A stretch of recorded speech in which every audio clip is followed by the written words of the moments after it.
भारत रंगारंग संस्कृतियों एवं जनजातियों का देश,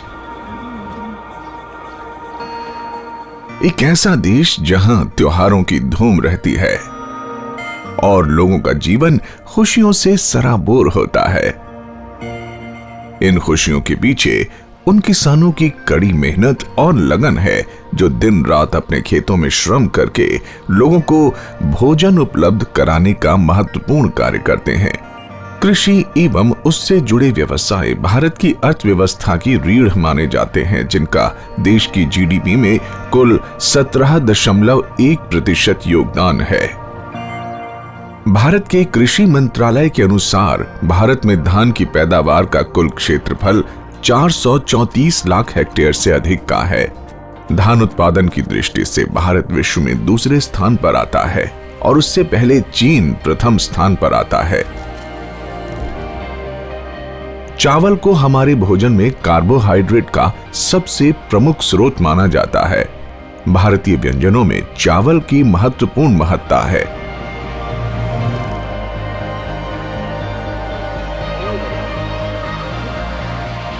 भारत में चावल पर अनेकों पर्व तथा त्योहार मनाए जाते हैं जो इसकी विशिष्टता को और बढ़ाते हैं।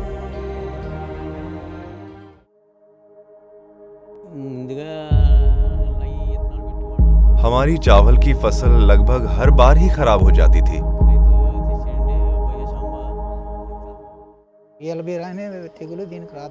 समुद्री तट पे बसे होने के कारण हर साल तूफान हमारे लिए बड़ी समस्या बनकर आता था।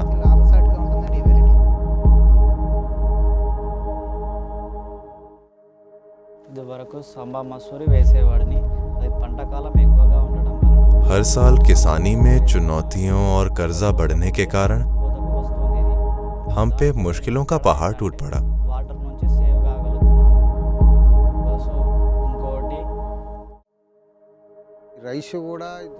किसानी में मुनाफा कम, नुकसान ज्यादा होता जा रहा था।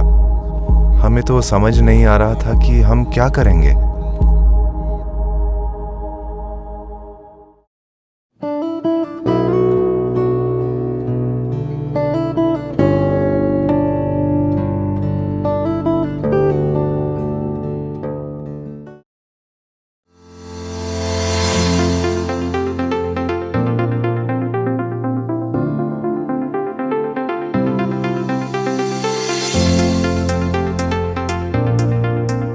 खूबसूरत फसलों से लहलहाते खेत खलिहान प्रकृति की अद्भुत कारीगरी का एक मनोहर उदाहरण है।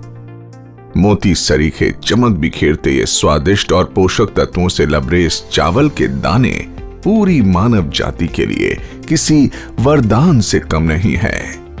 वैज्ञानिक तौर पे चावल को ओराइजा सटिवा कहते हैं।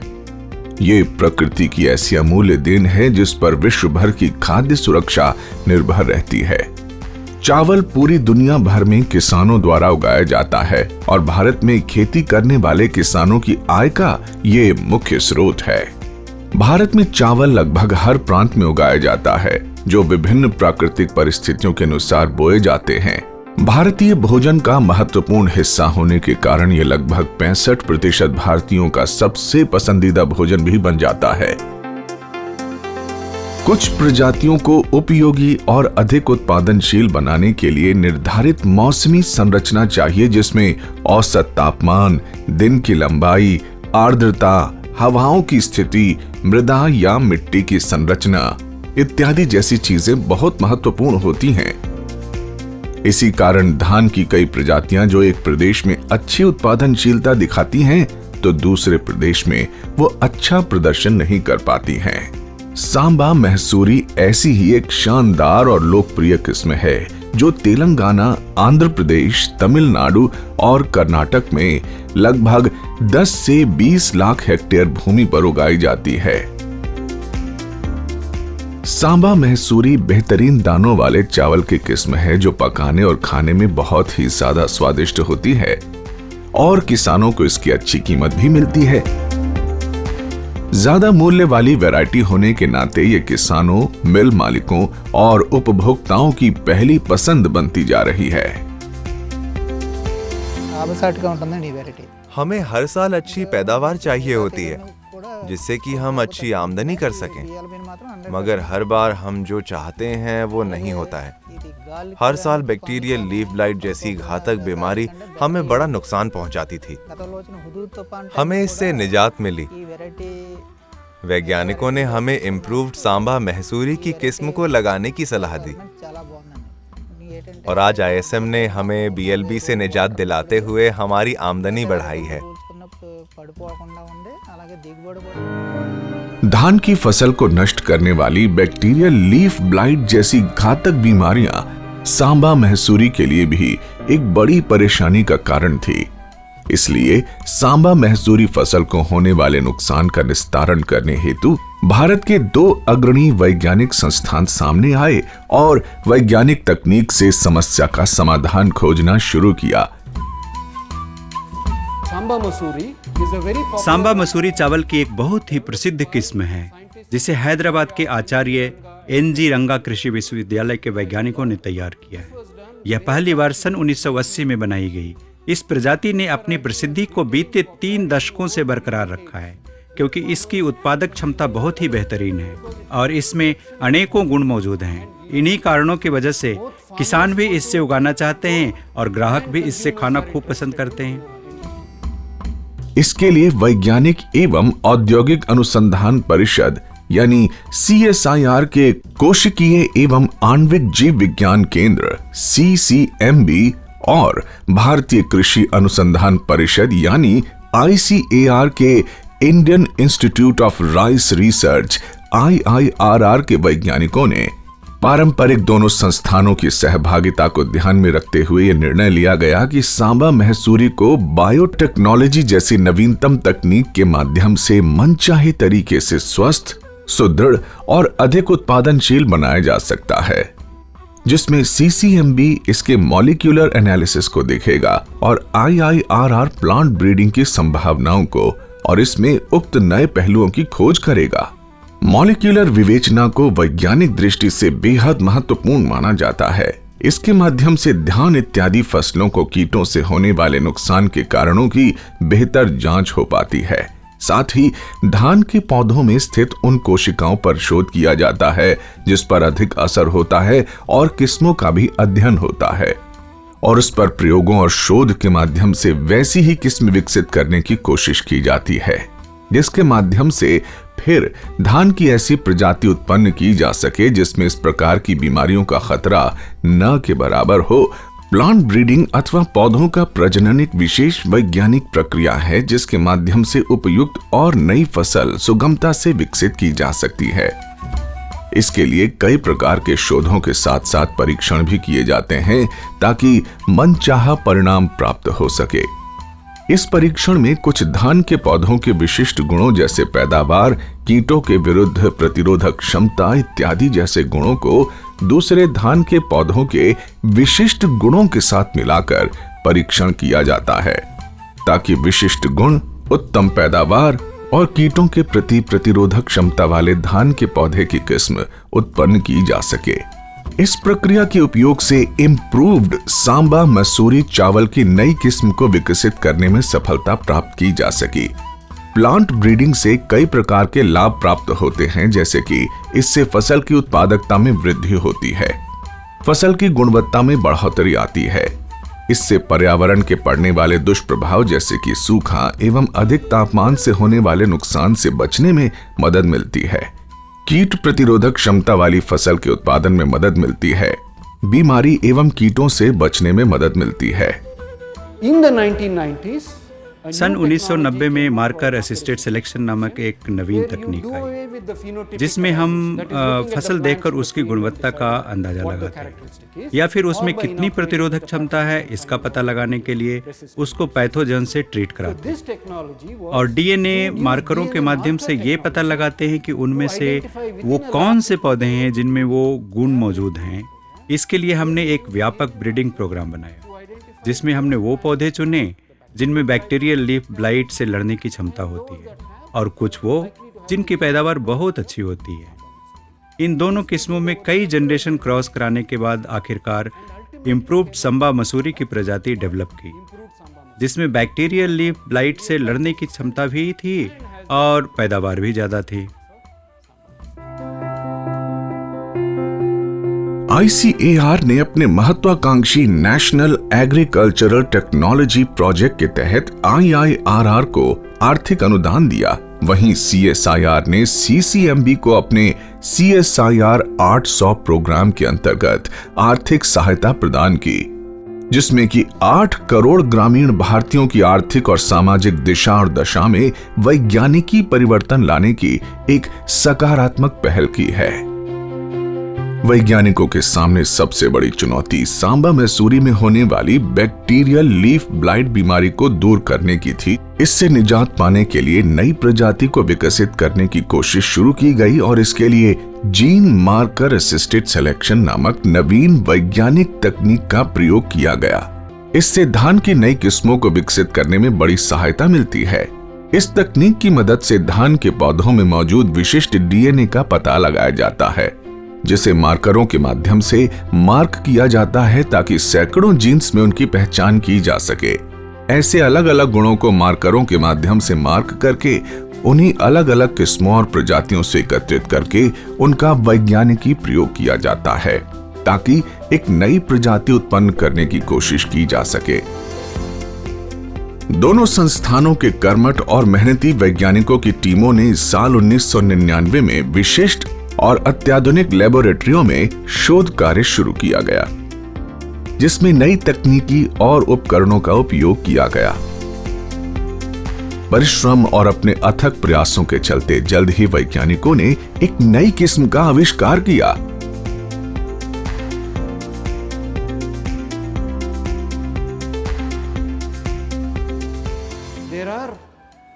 IIR में तजुर्बेकार और अनुभवी वैज्ञानिक हैं जो महज टेस्ट करके ही बता सकते हैं कि कौन सी किस्म सांबा मसूरी है और कौन ISM। तो हमने ISM और सांबा मसूरी साथ पकाया और उनको खिलाया, यहाँ तक कि वो भी नहीं बता पाए कि कौन सी किस्म ISM है और कौन सी सांबा मसूरी। उस दिन हमें लगा कि हमारी मेहनत रंग लाई।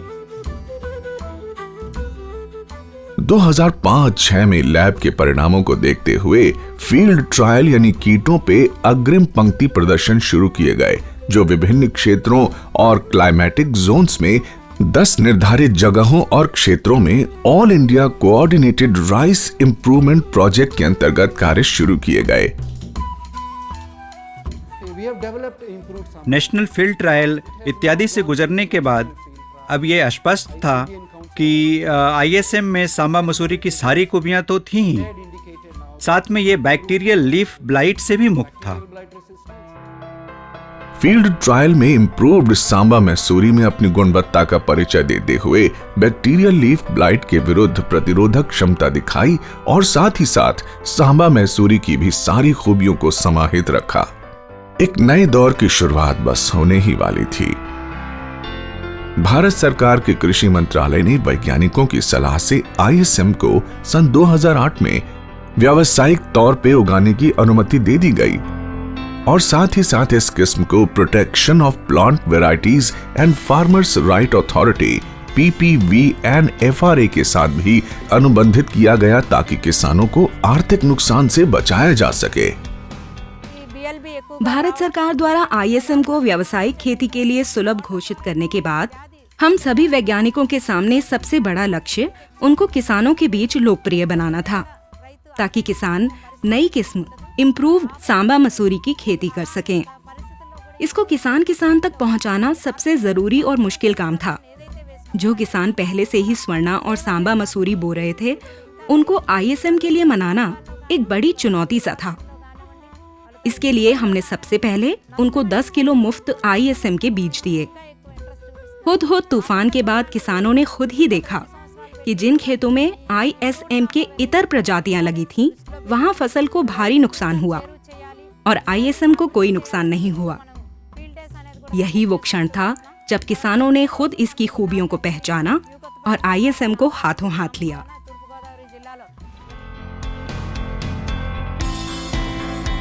इम्प्रूव्ड सांबा मैसूरी किसानों के लिए शानदार विकल्प है, खासकर उन क्षेत्रों के किसानों के लिए जहां किसानों को बैक्टीरियल लीफ ब्लाइट जैसी घातक बीमारियों का सामना करना पड़ता था।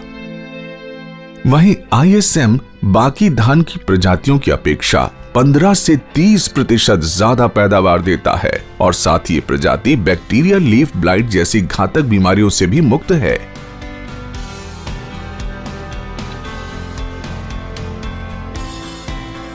इंप्रूव्ड सांबा मैसूरी के पोषक तत्वों की जांच की जिम्मेदारी भारत के प्रतिष्ठित संस्थान नेशनल इंस्टीट्यूट ऑफ न्यूट्रिशन, जो कि Indian council of medical research का एक अभिन्न अंग है, उसने उठाई। वहां पर क्लिनिकल परीक्षण और प्रयोग किए गए ताकि इंप्रूव्ड सांबा मैसूरी के पोषक तत्वों की जांच की जा सके। इस जांच का फायदा उन डायबिटीज के मरीजों को हुआ जो मधुमेह होने के कारण अपने भोजन में चावल का सेवन नहीं कर पा रहे थे। NIN ने व्यापक स्तर पर प्रयोग किए जिससे कि ISM के ग्लाइसेमिक इंडेक्स की जानकारी की जा सके। Last year national institute of nutrition Hyderabad के वैज्ञानिकों ने क्लिनिकल ट्रायल की। क्लिनिकल ट्रायल में ये बात सामने आई कि इम्प्रूव्ड सांबा मसूरी की ग्लाइसेमिक इंडेक्स वैल्यू 50.99 है, जिससे ये साबित होता है कि डायबिटीज़ के पेशेंट इसका सेवन कर सकते हैं। इससे उनकी सेहत पे कोई खासा असर नहीं पड़ेगा। ISM की इसी खूबी की वजह से हम उसे प्राइवेट कंपनियों के साथ लाइसेंस करने की कोशिश कर रहे हैं, जिससे किसानों की आमदनी तो बढ़ेगी, साथ में उनको उनकी फसल का उचित मूल्य भी मिल सकेगा। आमतौर पर चावल का ग्लाइसेमिक इंडेक्स 53 से 69 तक होता है, पर ISM की GI महज 50.99 है। तो स्पष्ट हो गया कि ये किस्म बाकी चावल की किस्मों की अपेक्षा डायबिटीज के मरीजों के लिए बहुत ही अच्छी और सुरक्षित है और इसके सेवन से उनके स्वास्थ्य पे कोई हानिकारक प्रभाव नहीं पड़ेगा। हमारे खून में ब्लड शुगर कितना बढ़ेगा इसका पता ग्लाइसेमिक इंडेक्स के माध्यम से लगाया जा सकता है। आमतौर पर 50 से 55 ग्लाइसेमिक इंडेक्स वाले भोजन को कम, 55 से 69 को मध्यम और 70 से ज्यादा वाले को ज्यादा ग्लाइसेमिक इंडेक्स भोजन माना जाता है। अच्छा है कि हम कम ग्लाइसेमिक इंडेक्स वाला भोजन खाएं ताकि हमारा शुगर कंट्रोल में रहे।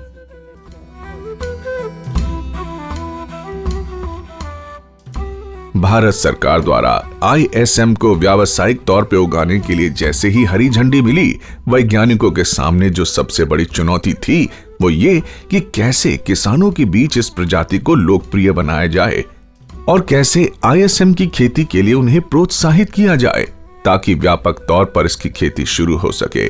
शुरुआत में ICAR के कृषि विज्ञान केंद्रों ने प्रथम पंक्ति प्रदर्शन कर इस मुहिम की शुरुआत की, जो सीधा किसानों को जोड़ती थी ताकि उनको इस किस्म के गुणों का अंदाजा लग सके और इसकी खेती के फायदे उनको समझ आ सकें।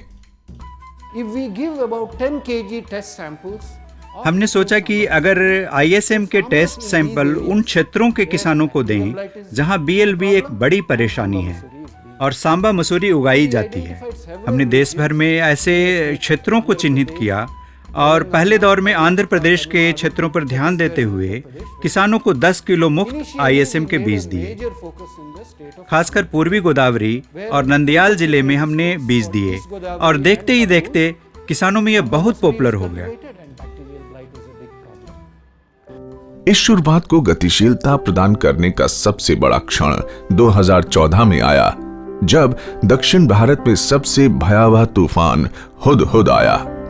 इस तूफान ने किसानों की खड़ी धान की फसलों को नष्ट कर दिया और सबसे ज्यादा नुकसान आंध्र प्रदेश के पूर्वी गोदावरी और नंदयाल जिले में हुआ, जहां किसानों ने सांबा मैसूरी लगाया हुआ था।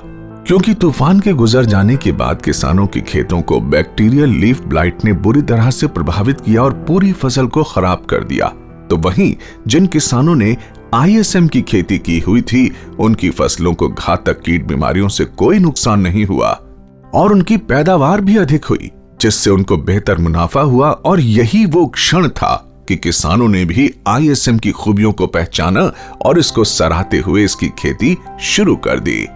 बैक्टीरियल लीफ ब्लाइट ये बीमारी मुख्यतः धान के पौधों में पाई जाती है, जो कि एक विशेष प्रकार के कीट ज़ैंथोमोनास और ओराइज़े के कारण फैलता है। ये फसल के जड़ों पर तेजी से वार करता है और पौधों में प्रवेश करके फैल जाता है। और धीरे धीरे उनमें पीलापन जड़ों से फैलकर बढ़ता जाता है और इस प्रकार ये पौधे से पौधे में फैलता जाता है और धीरे धीरे खेत के खेत इसकी चपेट में आ जाते हैं और खड़ी फसल खराब हो जाती है। चूंकि ये बीमारी एक पौधे से दूसरे पौधे में बड़ी आसानी से फैलती जाती है, इसलिए कई हेक्टेयर भूमि की फसल तबाह हो जाती है। चावल की खेती करना हमारा हर साल का काम है। पहले हम स्वर्णा और सांबा मसूरी ज्यादा उगाते थे, लेकिन हर साल मौसम की मार से हमारी खड़ी फसल नष्ट हो जाती थी। इम्प्रूव्ड सांबा मसूरी हमने जब से उगाना शुरू किया है, कीटों से होने वाली चावल की बीमारियां खत्म हो गई हैं और हमारी पैदावार भी बढ़ी है। इस प्रकार यह आवश्यक हो गया कि किसानों को इसका एक स्थायी समाधान प्रदान किया जाए और इससे होने वाले नुकसान पे रोक लगाई जा सके। इसके बाद आंध्र प्रदेश, तेलंगाना, तमिलनाडु, कर्नाटक, छत्तीसगढ़, महाराष्ट्र आदि जैसे राज्यों में लगभग हजारों हेक्टेयर भूमि पर आईएसएम की खेती शुरू की गई। हुदहुद तूफान के बाद जब पूर्वी गोदावरी और नांदयाल जैसे क्षेत्रों में किसानों की फसल खराब हो गई, तब उन्होंने यह देखा कि जिन खेतों में आईएसएम लगा था उनको बैक्टीरियल लीफ ब्लाइट से कोई नुकसान नहीं हुआ। और यही वो क्षण था जब सभी किसानों ने आईएसएम की महत्वता को पहचानते हुए उसकी खेती शुरू की। और अब इसकी खेती करने की वजह से किसानों का मुनाफा लगभग 600 करोड़ तक पहुंच चुका है। और हाल ही में CSIR के CIMAP लखनऊ और CCMB हैदराबाद ने साझा तौर पर ISM को पूर्वी भारत में किसानों के मध्य प्रोत्साहित करने का बीड़ा उठाया है, जिसके मद्देनजर हर किसान परिवार को लगभग 10 किलो मुफ्त बीज दिया जा रहा है। किसानों की सामाजिक और आर्थिक दशा को बढ़ावा देने के लिए CCMB और DRR को 2013 में प्रतिष्ठित CSIR का SNT innovation for rural development का पुरस्कार प्रदान किया गया और इन्हीं अग्रणी संस्थानों को दोबारा 2016 में एक बार फिर से प्रोसेस डेवलपमेंट एंड कमर्शियलाइजेशन का पुरस्कार भी दिया गया। इस राइस का ग्लाइसेमिक इंडेक्स बहुत कम है, 50.9 है, जो कि किसी भी राइस में वैरायटी में अगर आप देखें तो सबसे कम है। इसका उपयोग ये है कि इसको डायबिटीज़ के लोग, जो मधुमेह के बीमार लोग हैं, वो इसको खा सकते हैं। ये दवा नहीं है, लेकिन ये नुकसान नहीं करेगा, वो इसको खा सकते हैं। तो इससे जो किसान है अब वो ज़्यादा पैसे में, ज़्यादा रेट पे इसको बेच सकता है। तो किसान को एक फ़ायदा होगा कि अब डिजीज़ नहीं होगी तो 40%, 30-40%, उसके बाद किसान इसको आराम से ज़्यादा दाम पे बेच के, तो जो हमारे सरकार का प्रोग्राम है टू फार्मर की इनकम को डबल करना, उसमें एक कम से कम इस क्रॉप को उगाने वाले फार्मर की इनकम तो पक्का डबल हो जाएगी। तो इसके लिए हम बड़ी बड़ी कंपनी से भी बात कर रहे हैं, एग्रीमेंट कर रहे हैं कि वो सीधा फार्मर से ख़रीदें। हम टेस्ट करके उनको सर्टिफिकेट देंगे कि ये वैरायटी इम्प्रूव सामा मसूरी है, तो उसको वो लोग फिर ज़्यादा दाम देके और अच्छे दाम पे शहरों में बेच सकते हैं और इसको एक्सपोर्ट भी कर सकते हैं, क्योंकि इसकी वैल्यू जो फिर बहुत अच्छी हो जाती है।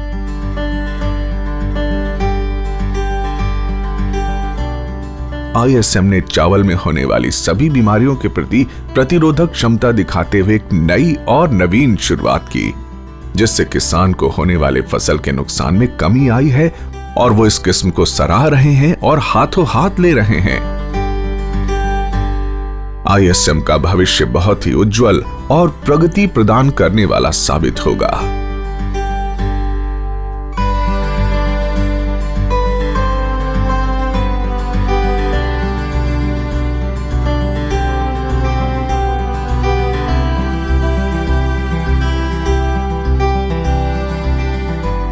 इम्प्रूव्ड सांबा महसूरी राइस एक अतुलनीय वैज्ञानिक खोज है, जिसने करोड़ों जिंदगियों में खुशियों की दस्तक दी है।